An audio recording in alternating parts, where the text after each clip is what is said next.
સહજાનંદ સ્વામી મહારાજની જય. ઈષ્ટદેવ પરમારાધ્ય અનંત કોટી બ્રહ્માંડાધિપતિ સર્વનિયંતા સર્વ અંતર્યામી ભગવાન સ્વામિનારાયણ એમના દિવ્ય ચરણ કમળ સાનિધ્યમાં ચારેકોર વીટલાઈને બેઠેલા અનંત અનંત અક્ષર મુક્તો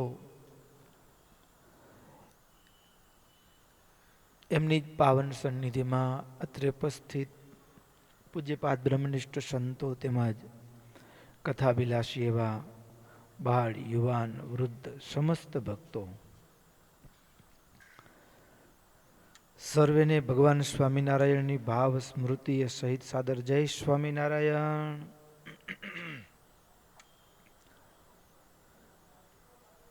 ભક્તો, આપણી ચાલતી શ્રીમદ સત્સંગી જીવન કથા ગંગા ગત સત્રની અંદર ભગવાન સ્વામિનારાયણ ભક્તો એ અન્નકૂટ કાર્તિકી સમૈયાની અંદર આવ્યા. કાર્તિકી સમૈયાની અંદર આવેલા ભક્તો એ 18 દિવસ સુધી ગઢપુર રોકાયા છે. મહારાજે હવે સંતો ભક્તોને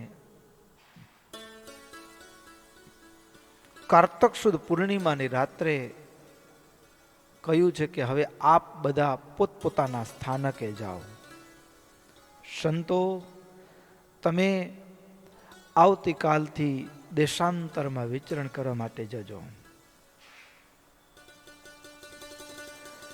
હવે જ્યારે રાત્રિનો સમય છે, મહારાજે સૌને વાત કરી છે, ત્યારે ભક્તો મહારાજ જાણે છેલ્લી ભલામણ કરતા હોય વડાવતી વખતે એવી રીતે મહારાજે સૌને કહ્યું કે દેશ દેશાંતરમાં તમે જાઓ ત્યાં એક વસ્તુનું ધ્યાન રાખજો. જેમ કોઈ દીકરો હોય અને ઘરેથી નીકળે ત્યારે મા એમ કે બેટા ગાડી ધીમી ચલાવજે, વળાંક આવે ત્યાં સાવધાની રાખજે, ધીમી કરજે, હોરન વગાડજે. કોઈ સામે આવનાર વ્યક્તિ કોઈ થોડો એ વેગથી આવતો હોય તો તું સાઈડમાં થઈ જજે, આમ ભલામણ કરે. એવી રીતે અહીં કને ખુદ સ્વયં ભગવાન સ્વામિનારાયણ એ તમામ સંતો ભક્તોને હવે પૂર્ણિમાના દિવસે વડાવતા પહેલા ભલામણ કરે છે. કેવી ભલામણ હશે? મહારાજ કે એક ભલામણ, આત્માને દેહથી જુદો માની બ્રહ્મરૂપે ભજન કરજો. બ્રહ્મરૂપની ભાવના કરી ભજન કરજો, પહેલી ભલામણ. બીજી ભલામણ, ધર્મમાં રહીને સ્વધર્મનું પાલન કરજો. સ્વધર્મનું પાલન અને પોતાને બ્રહ્મરૂપ માની દેહથી ભિન્ન માની અને ભગવાનનું ભજન, આ બે વસ્તુ કરવાની ભલામણ કરી. આટલું જો કરશો તો તમે ધામને પામશો, ચોક્કસ ભગવાનના ધામને પામશો, એવું મહારાજે કહ્યું. દેહાદન્ય બ્રહ્મરૂપમ નિશ્ચિત્યાત્માનં અચ્યુતમ ભજંતશ્ચ સ્વધર્મસ્થ તદ્ધામ પ્રાપ્સ્યથ ધ્રુવમ. તદ્ધામ પ્રાપ્સ્યથ ધ્રુવમ. પ્રાપ્ય બ્રહ્મપુરમ તચ્ચ સર્વધામોત્તમોત્તમં ભોગાન લૌકિકાંસ્તત્ર તસ્માત્ પ્રાપ્સ્યથ વાંછિતા.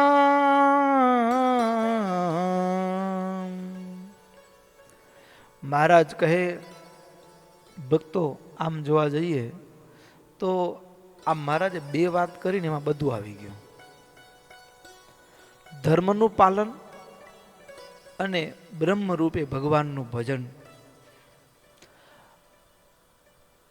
બહારથી આવતો કચરો બંધ કરવો અને ભીતરથી ભગવાનના ભજનથી તૃપ્ત રહેવું.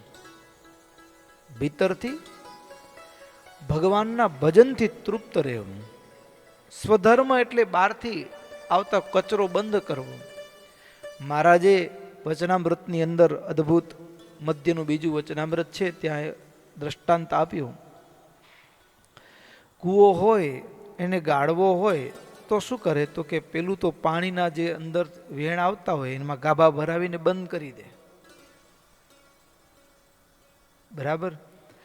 અને પછી એને બંધ કર્યો હોય અને જેટલું જોઈતું હોય એ જળ એ જગ્યાએ ખુલ્લું રાખ્યું તો પછી અપૂર્ણ જે ભરાય અને પછી બહારથી પાણીની શેરીઓ આવતી હોય ને તો એ ઉપરથી નીકળી જાય, પણ માય પ્રવેશ કરી શકે નહીં.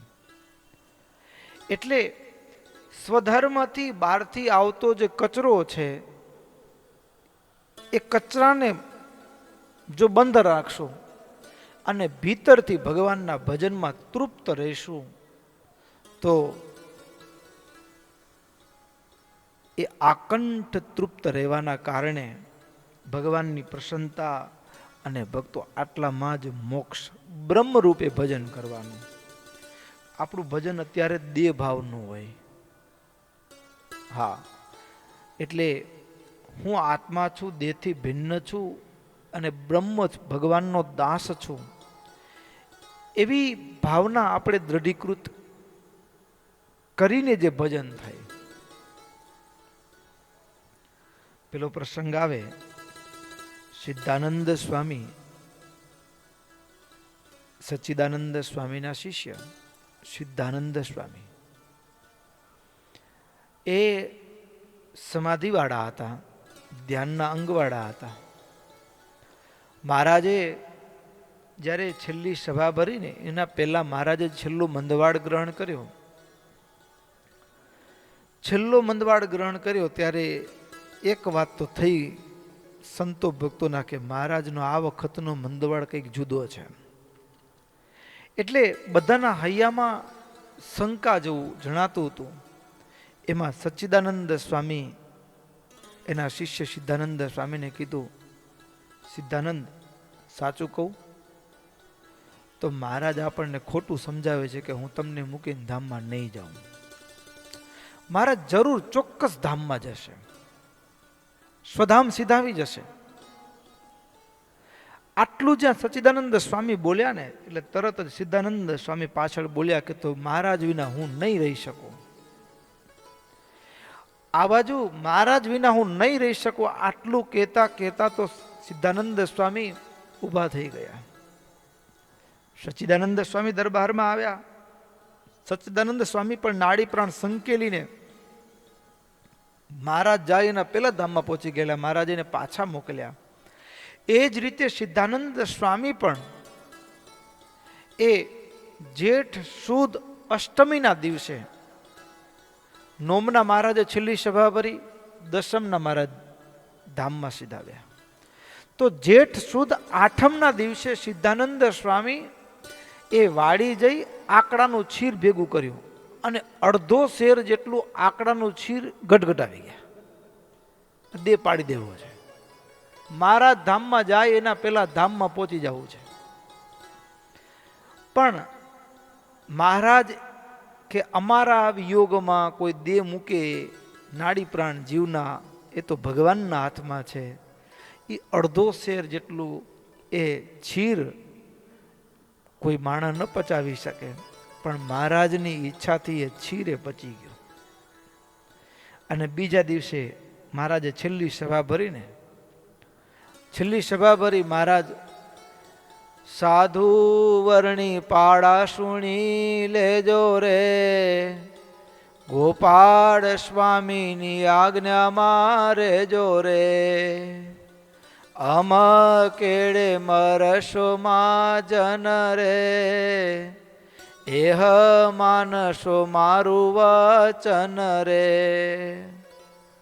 મહારાજે પોતાનું વચન, મારા વચનનો કરશો યુથાપ રે, મારે તમારે નહીં મેળા પરે, એમાં કહી વચન વિષમ રે, દીધા પોતાના ચરણના સમરે.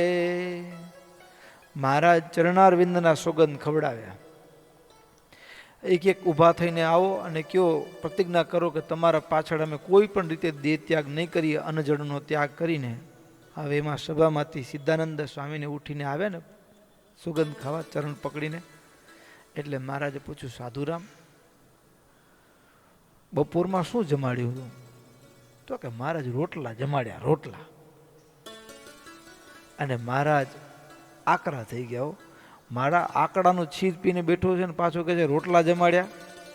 ખબરદાર મારી પાછળ આત્મહત્યા કરી છે. તો આમ મીઠો ઠપકો આપ્યો.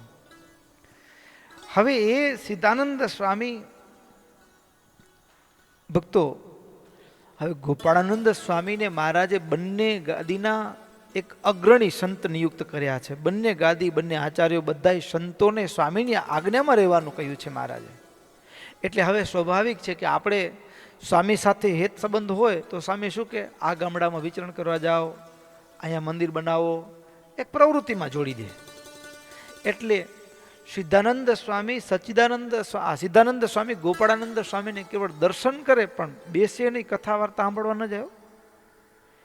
ગોપાળાનંદ સ્વામી કથા વાર્તા કરતા હોય, સત્સંગ કરાવતા હોય, વચનામૃતના ગહન રહસ્યો મહારાજે જે કીધું હોય એ એમ એવું ઘૂંટી ઘૂંટીને, ગોળી ગોળીને એમ સહજ શબ્દોમાં, જીવમાં, હૃદયમાં સોંસરું ઉતારી દે એવી વાત કરતા હોય.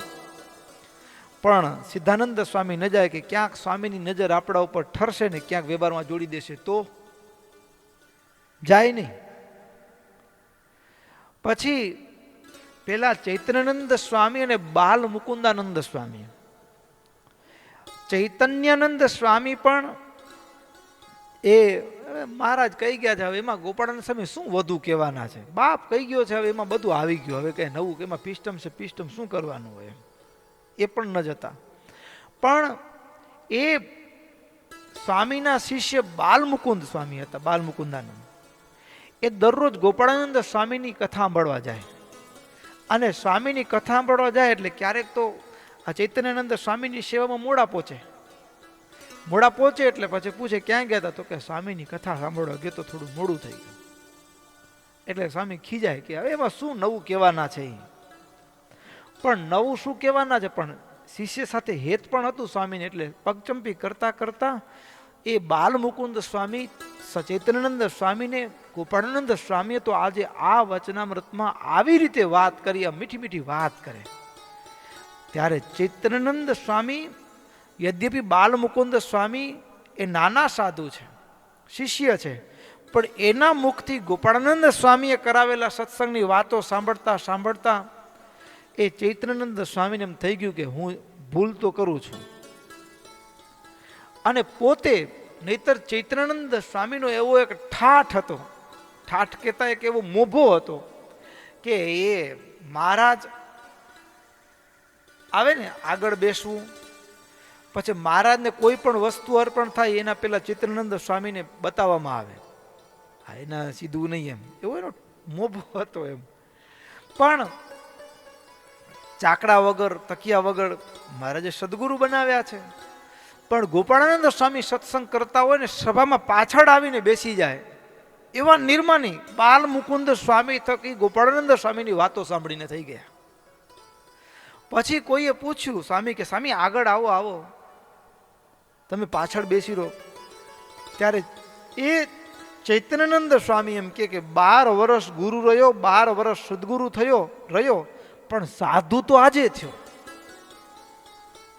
ગોપાળાનંદ સ્વામીના મુખથી જે વાતો અને જે મહારાજના મહિમાની જેમ છે તેમ ઓળખવાની દિવ્ય બુદ્ધિ, સત્સંગની મહત્તા, એ સાંભળતા સાંભળતા હૈયું એટલું નિર્મળ બની ગયું, દાસત્વની દ્રઢતા થઈ ગઈ. અને એ ચૈતન્યાનંદ સ્વામીને બાલ મુકુંદાનંદ સ્વામી, આ સિદ્ધાનંદ સ્વામી ગોપાળાનંદ સ્વામીનું સત્સંગ કરવા ન જાય ને, એટલે એણે કીધું કે સ્વામી ભૂલ કરો છો, હું એ નહોતો જાતો. એટલે સિદ્ધાનંદ સ્વામીને ગોપાળાનંદ સ્વામીનો સત્સંગ કરવા માટે આગ્રહ કર્યો, એટલે સિદ્ધાનંદ સ્વામી જવા લાગ્યા. હવે જવા લાગ્યા, સ્વામી ગયા ને એટલે ગોપાળાનંદ સ્વામીએ પૂછ્યું, સાધુરામ ધ્યાન કરો છો, વિક્ષેપ આવે છે? શું પૂછ્યું? ધ્યાન કરો છો એમાં કઈ વિક્ષેપ થાય છે? તો કે સ્વામી થાય છે. થાય છે એમ કીધું એટલે તરત જ સ્વામીએ કીધું કે સાધુરામ તમે મહારાજને દેહ રૂપે ધારો છો, દેહમાં રહીને ધારો છો, આત્મા રૂપે ધારશો ને ત્યારે વિક્ષેપ ટળશે. જુઓ તો ખરા, સદગુરુ એ જીવની નાળ પકડે સીધી. અને મહારાજે પણ અહીં એમ કીધું કે પોતાને બ્રહ્મરૂપ માનીને ભગવાનનું ભજન કરવું. બ્રહ્મરૂપ, દેહરૂપ માનીને જ્યારે ભજન થતું હોય ને તો એનામાં વિક્ષેપ આવે, પણ બ્રહ્મરૂપ માનીને ભગવાનનું, પોતાના આત્માને દેહથી જુદો માની બ્રહ્મરૂપની ભાવના કરી પ્રગટ ભગવાનનું, પાછું વળી શબ્દ વાપર્યો, પ્રગટ ભગવાનનું ભજન કરવાનું. હા, તો એ મહારાજ કે તો એનાથી પ્રાપ્ય બ્રહ્મપુરમ તચ્ચ સર્વધામોત્તમમ, સર્વધામોમાં ઉત્તમ એવું જે બ્રહ્મપુર ભગવાનનું અક્ષરધામ, એની પ્રાપ્તિ ચોક્કસ થાય. પોતાને બ્રહ્મરૂપ માનીને ભજન એ કેવું થતું હશે?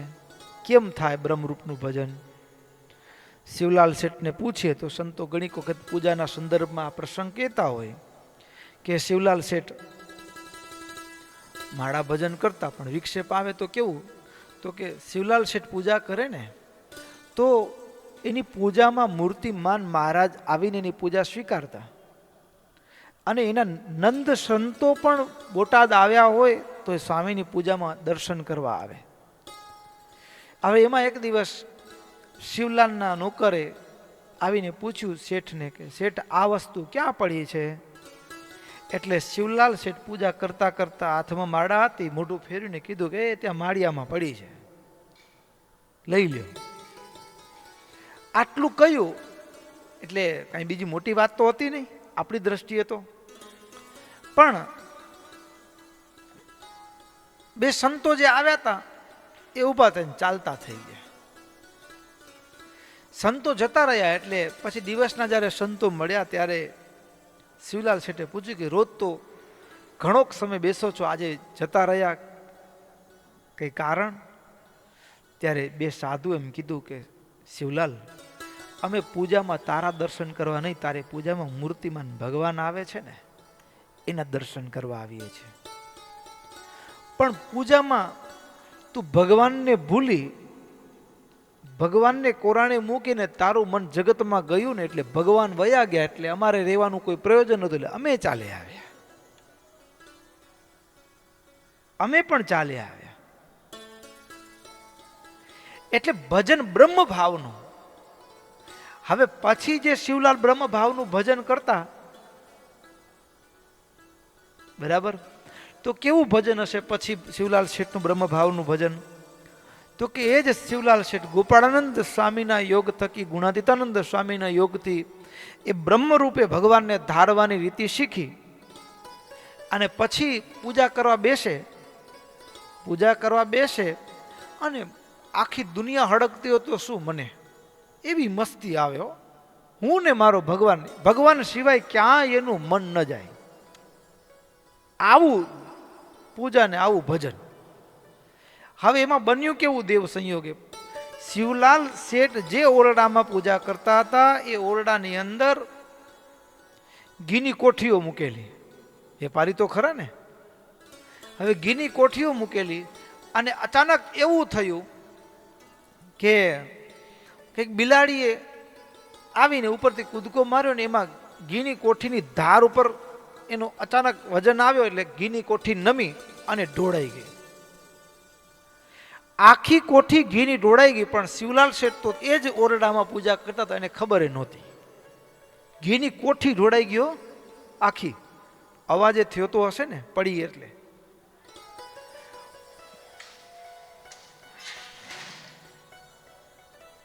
પણ શિવલાલ શેઠને ખબર સુદ્ધાય નહીં. એટલે જ્યારે ઘીની કોઠી ઢોળાઈ ગઈ છે ને શિવલાલ ત્યાં હાજર છે, છતાંય નહીતર પડી એ તરત ઊભી કરી લે તો થોડું ઘણું તો બચે.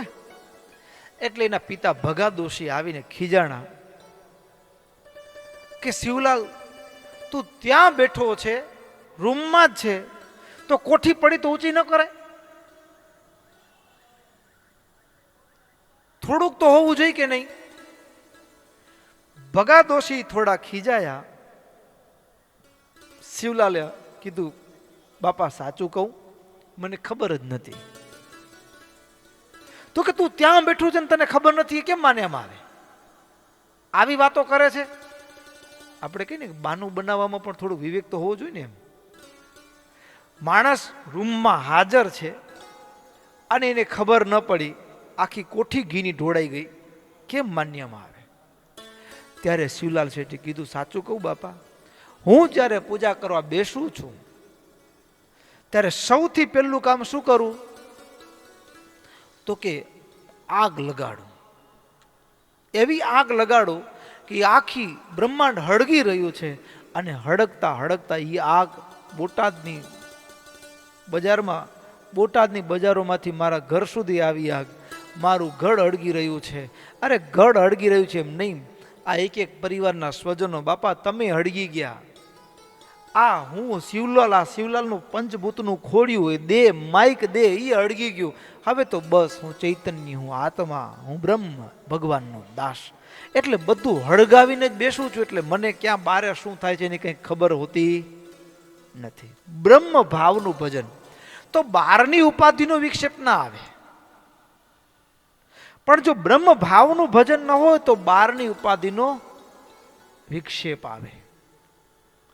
એટલે મહારાજ સંતો ભક્તો એ સદગ્રસ્તોને મહારાજે એ પાછા 18 દિવસ સુધી સત્સંગનો એવો રસ પાયો છે, કથા વાર્તા દ્વારા એવા પ્રેમના પિયુષની એવો આનંદ. 100ની 1 લાખની 1 કરોડ માં ભેગી થઈને જે પ્રેમ આપે ને એના કરતા એ સવાયો પ્રેમ પ્રભુએ એ ભક્તોને આપ્યો છે. માં દીકરાને મોઢામાં કોળીઓ આપે, પણ એ કોળીઓ એ બાળક જ્યાં સુધી નાનો હોય ને ત્યાં સુધી આપે. પછી 50 વર્ષનો થાય તો કે માં કોળીઓ ના આપે. એને આપે ના આપે. પણ અનંત કોટી બ્રહ્માંડનો નિયંતા ભગવાન તો ઈ, હા, એને ઉંમર સાથે કોઈ તાલમેલ નથી. એને તો એક પ્રેમનો નાતો છે ને. એ ભગતને મુખમાં લાડુ આપે, માથા ઉપર હાથ મૂકે, છાતીમાં ચરણારવિંદ આપે, આગ્રહ કરી કરીને જમાડે. અરે બ્રહ્માનંદ સ્વામી હોય તો માથા ઉપર દૂધ પાક લ્યો, ના પાડે તો માથા ઉપર દહીંની એ દૂધ પાકની ધાર કરે. હવે આવો વાલ કોણ વરસાવે? કરોડે કરોડ આ બ્રહ્માંડની માં ભેગી થાય ને એના કરતા પણ અનંત ગણો પ્રેમ મહારાજ એ 18 દિવસો સંતો ભક્તો રહ્યા ને એને આપ્યો છે. અને એટલો અનહદ પ્રેમ અને ભક્તો જ્ઞાન બોધ આપ્યો છે ને. વડાવતી વખતે મહારાજ કહે છે કે હવે ગામો ગામ તમે તમારા ગામ જજો પાછા, અને જાઓ ત્યારે એટલી સાવધાની રાખજો, 2 જ કામ, સ્વધર્મમાં રહેજો, એટલે કે ધર્મમાં રહી અને બ્રહ્મરૂપની ભાવના કરીને અમારું ભજન કરજો. તો ચોક્કસ મહારાજ કે પ્રાપ્ય બ્રહ્મપુરમ તચ્ચ સર્વધામોત્તમોત્તમમ ભોગાન લૌકિકાંશ તત્ર તસ્માત પ્રાપ્સ્યત વાંછિતમ. તો તમે ચોક્કસ એ સર્વ ધામોમાં ઉત્તમ એવું બ્રહ્મપુર ધામ તેને તમે પામશો. અને એ જે ધામ જે છે એ ધામ કેવું છે?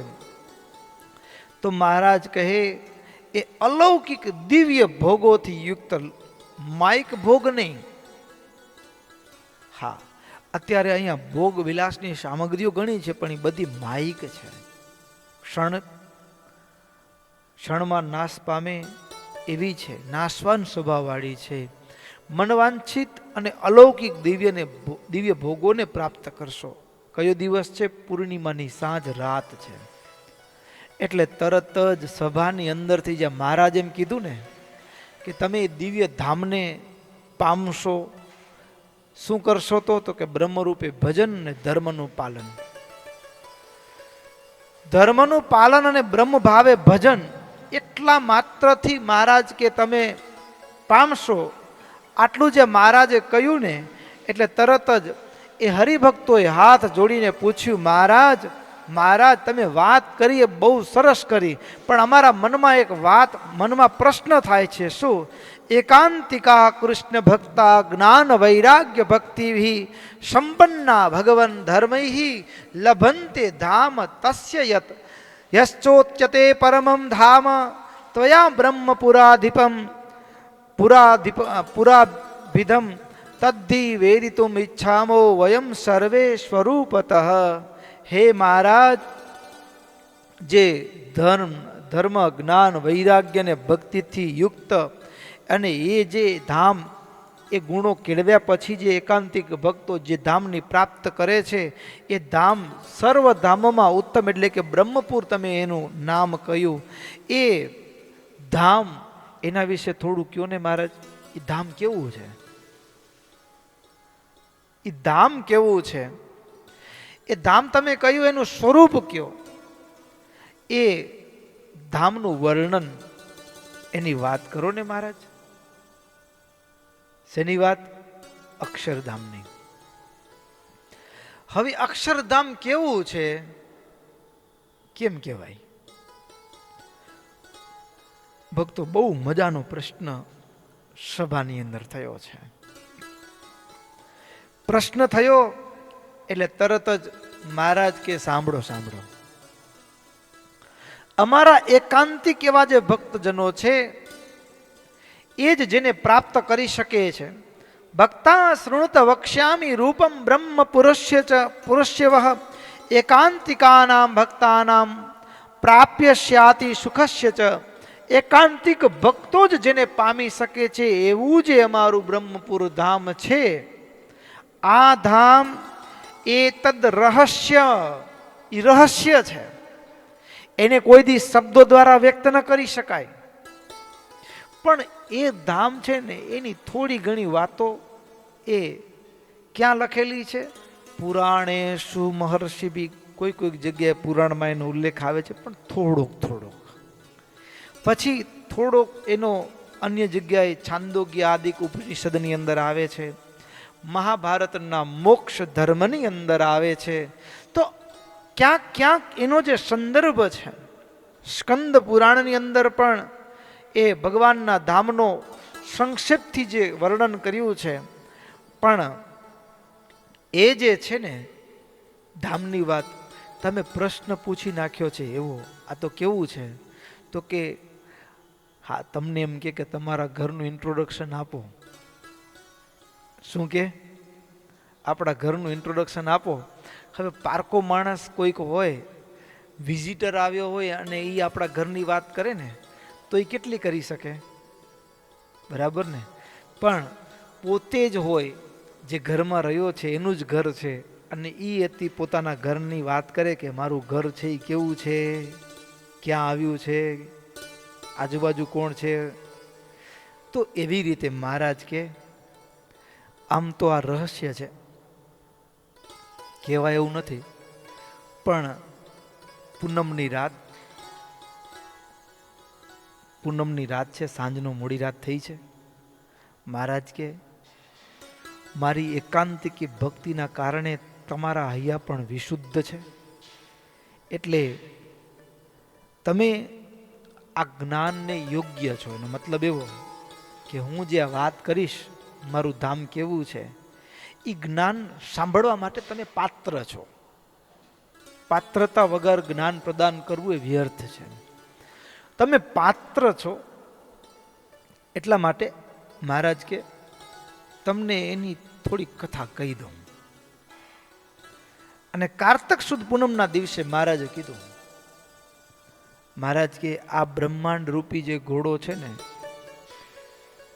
આ બ્રહ્માંડ રૂપી ઘોડામાં પૃથ્વી આદિ એમ 7 ઉપરના લોક છે, 6 ઉપરના છે, પૃથ્વીથી માંડીને ઉપર 7, નીચે 7. તો ઉપર 7 લોક, નીચે 7 લોક, એમ 14 લોક એ આ બ્રહ્માંડના ઘોડામાં છે. હવે આ 14 લોકની ફરતે ચારે બાજુ એક પૃથ્વીનું લેયર છે, આવરણ છે. પછી પૃથ્વીના આવરણની ચારે બાજુ ફરતું એક જળનું આવરણ છે.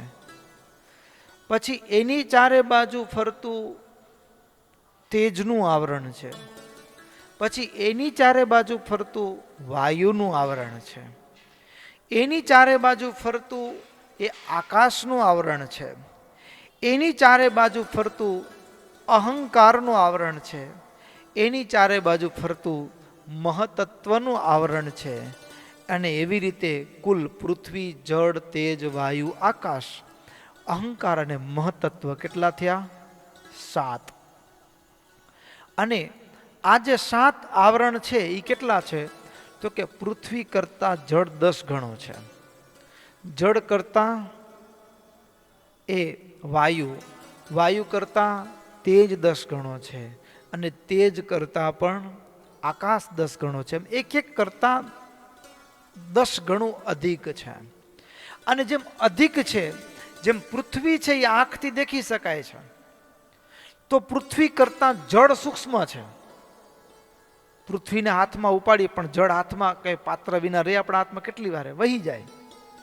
પણ જળ કરતા તેજ સૂક્ષ્મ છે, તેજ કરતા વાયુ સૂક્ષ્મ છે, વાયુ કરતા આકાશ સૂક્ષ્મ છે. એક એક કરતા એક એક આવરણ છે એ સૂક્ષ્મથી સૂક્ષ્મ છે, અને એના કરતા 10 ગણું અધિક પણ છે. અને આ સપ્ત આવરણ પછી એક 8મું આવરણ છે, એ છે પ્રકૃતિ. એ સપ્ત આવરણના કારણભૂત પ્રકૃતિ નામનું 8મું છેલ્લું આવરણ, તે અતિશય મોટું છે. અને એ આવરણ છે એ અનંત કોટી બ્રહ્માંડોને આવરીને રહ્યું છે. અને આ પ્રકૃતિ નામનું 8મા આવરણથી પર પછી શું આવે? તો કે કેવળ તેજ, તેજ અને તેજ. તેજોમય ચિદાકાશ આવેલો છે. આ જે ચિદાકાશ છે એનો અંત નથી, એનો આદિ નથી, એનો છેડો નથી.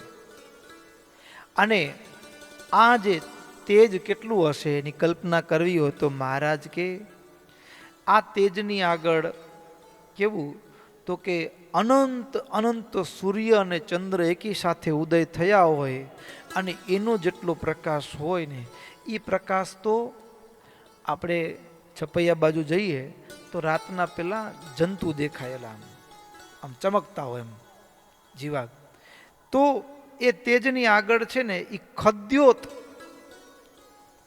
બરાબર, કરોડે કરોડ સૂર્ય અને ચંદ્ર એકી સાથે ઉદય થાય તો એનો પ્રકાશ છે એ અક્ષરધામના પ્રકાશની આગળ કેવો લાગે? ખદ્યોત જેવો. હવે એને કેમ તેજની ઉપમા દેવીને કેમ જેમ છે તેમ કહી શકાય? શબ્દમાં વર્ણન ન કરી શકાય. તો આ ચિદાકાશની અંદર જે પ્રકાશ છે એની અંદર એક ખાઈ જેવું, એક ચારે દિશાઓની અંદર ફરતું એક ખાઈ રૂપ, એક અગાધ જળ ભરેલી, એક અમૃતની સમાન જળ ભરેલી એક નદી, મહાનદી આવેલી છે. આ નદીનું નામ છે વિરજા નદી. શું નામ છે? વિરજા નદી. અને આ વિરજા નદી છે એના મધ્યમાં સત્ય સ્વરૂપ અતિ તેજોમય, એટલે કે કારણ કે ચારે બાજુ છે એટલે એની વચ્ચે થયું. હવે તો વિરજા નદીના મધ્યે સત્ય સ્વરૂપ અતિશય તેજોમય, દિવ્ય, રમણીય, સદાય સુખદાયી, સનાતન, નિત્ય સિદ્ધ મહાન એક દ્વીપ આવેલો છે. અને આ દ્વીપ છે એ કેવો છે? તો મહારાજ કહે અનંત અનંત દિવ્ય કામધેનુ આદિકથી એના કામધેનુના સમૂહ અને દિવ્ય દેવાળા વૃષભો, અનેક પ્રકારના પશુ પક્ષીઓ બધા દિવ્ય, અને અનંત પ્રકારના વૃક્ષો, પારિજાત, કલ્પવૃક્ષ, મંદાર આદિક અનંત દિવ્ય વૃક્ષો, મલ્લિકા, જોઈ આદિક લત્તા મંડપોથી અતિશય શોભી રહ્યો છે. અને અહીંયા જે છે એમાં આ જે દ્વીપ છે એની અંદર એની શોભા કેવી છે, તો મહારાજ કહે છે એની શોભા તો કે ફળ અને પુષ્પોથી, સમૃદ્ધિથી, વૃંદાવન આદિક અનેક પ્રકારના ઉપવનો, નદીઓ, સરોવરો, વાવ, કુવા આદિક રમણીમય પર્વતોથી એ શોભી રહ્યો છે. અને આવો તેજોમય, સુખરૂપ, અલૌકિક, નિત્ય શોભા સંપન્ન, સમૃદ્ધિથી પણ સત્યદીપ સદાયને માટે શોભે છે. આવી એમની શોભા છે. આવી અનંત શોભાથી યુક્ત એવો જે દ્વીપ છે એની પણ વળી ચારે બાજુ એક કિલ્લો આવેલો છે. સતશૃંગ પર્વત છે, કિલ્લાની માફક એ દ્વીપની ચોમેર વ્યાપીને રહ્યો છે, જેને લોકાલોક પર્વતની સમાન એ જે સતશૃંગ પર્વત છે એ કમળના જેવો ગોળ કિલ્લો છે, નિત્ય છે. અને એની ચારે બાજુ દ્વાર છે અને દ્વારની ઉપર ગોપુર છે. એવી અદ્ભુત એની શોભા છે. હવે એ અંદરની જે શોભા છે એ આપણે આવતીકાલે સાંભળશું. અહીંયા કથાને વિરામ કરીએ. બોલો સ્વામિનારાયણ ભગવાનની જય. શ્રીપતિમ શ્રીધરમ સર્વદેવીશ્વરમ ભક્તિધર્માત્મજં વાસુદેવમ હરે માધવમ કેશવમ કામદં કારણ સ્વામિનારાયણમ નીલકંઠમ ભજે.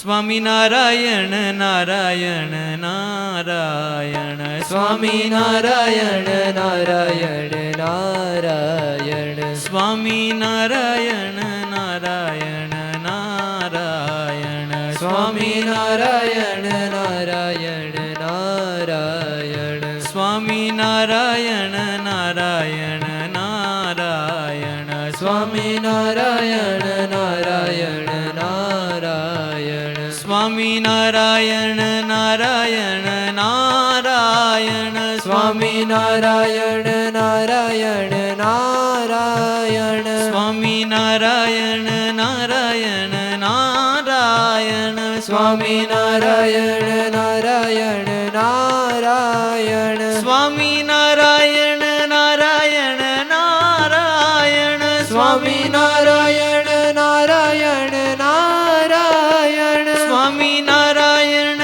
નારાયણ નારાયણ સ્વામિનારાયણ નારાયણ નારાયણ સ્વામિનારાયણ નારાયણ નારાયણ સ્વામિનારાયણ નારાયણ નારાયણ સ્વામિનારાયણ નારાયણ નારાયણ સ્વામિનારાયણ નારાયણ નારાયણ. હો સ્વામિનારાયણ સ્વામિનારાયણ સ્વામિનારાયણ સ્વામિનારાયણ સ્વામિનારાયણ સ્વામિનારાયણ સ્વામિનારાયણ સ્વામિનારાયણ સ્વામિનારાયણ સ્વામિનારાયણ સ્વામિનારાયણ સ્વામિનારાયણ નારાયણ નારાયણ નારાયણ સ્વામિનારાયણ નારાયણ નારાયણ સ્વામિનારાયણ